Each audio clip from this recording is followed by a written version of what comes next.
ഇനി തിരിച്ചടി തന്നെയാണ്. അടുത്ത തീരുമാനങ്ങളിലേക്കാണ് ഇന്ത്യ കടന്നിരിക്കുന്നത്. ജമ്മു കശ്മീരിൽ കഴിഞ്ഞ 3 വർഷത്തിനിടയിലുണ്ടായ ഏറ്റവും വലിയ തീവ്രവാദി ആക്രമണമാണ് കഴിഞ്ഞ ദിവസം നടന്നത്. ആദ്യ താക്കീതെന്നോണം പാകിസ്ഥാൻ ഹൈക്കമ്മീഷണറെ വിളിച്ചു വരുത്തി ശക്തമായ പ്രതിഷേധം അറിയിച്ചു കഴിഞ്ഞു ഇന്ത്യ. ഇനി തിരിച്ചടി മാത്രമാണ് ലക്ഷ്യം.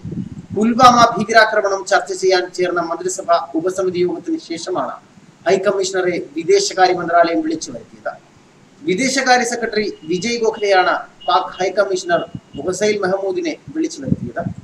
ഗുരുതരമായ ആക്രമണങ്ങളോ സമാധാന കരാർ ലംഘനങ്ങളോ പാകിസ്ഥാന്റെ ഭാഗത്തു നിന്നുണ്ടാകുമ്പോൾ മാത്രമാണ് ഹൈക്കമ്മീഷണറെ വിളിച്ചു വരുത്തുന്നത് പോലുള്ള കടുത്ത നടപടികളിലേക്ക് ഇന്ത്യ കടക്കുന്നത്. ഇന്നലെ ജമ്മു കാശ്മീരിലെ പുൽവാമയിൽ നടന്ന ആക്രമണത്തിൽ 40 CRPF ഉദ്യോഗസ്ഥരാണ് കൊല്ലപ്പെട്ടത്. പാകിസ്ഥാനിൽ പ്രവർത്തിക്കുന്ന തീവ്രവാദ സംഘടനയായ ജെയ്ഷെ മുഹമ്മദ് ആക്രമണത്തിന്റെ ഉത്തരവാദിത്തം ഏറ്റെടുത്ത് ആദ്യമേ തന്നെ രംഗത്തെത്തിയിരുന്നു. പാകിസ്ഥാനാണ് ആക്രമണത്തിന് പിന്നിലെന്ന് വ്യക്തമാക്കിയ ഇന്ത്യ ശക്തമായ നടപടിക്ക് തന്നെയാണ് ഒരുങ്ങുന്നത്.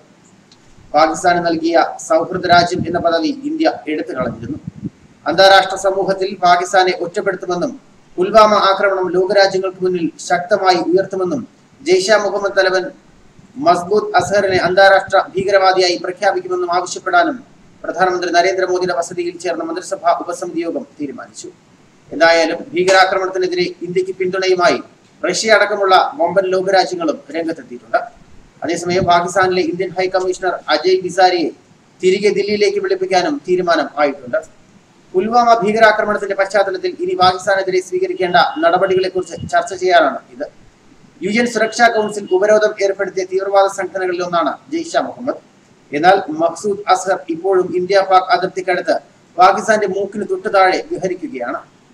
1999 ഖാണ്ഡഹാറിൽ വെച്ച് ഭീകരർ റാഞ്ചിയ ഇന്ത്യൻ വിമാനത്തിലെ യാത്രക്കാരെ മോചിപ്പിക്കുന്നതിന് പകരമായി വിട്ടയച്ച മഖ്സൂദ് അസ്ഹർ പിന്നീട് രാജ്യത്തിന് എന്നും തലവേദനയായി മാറി.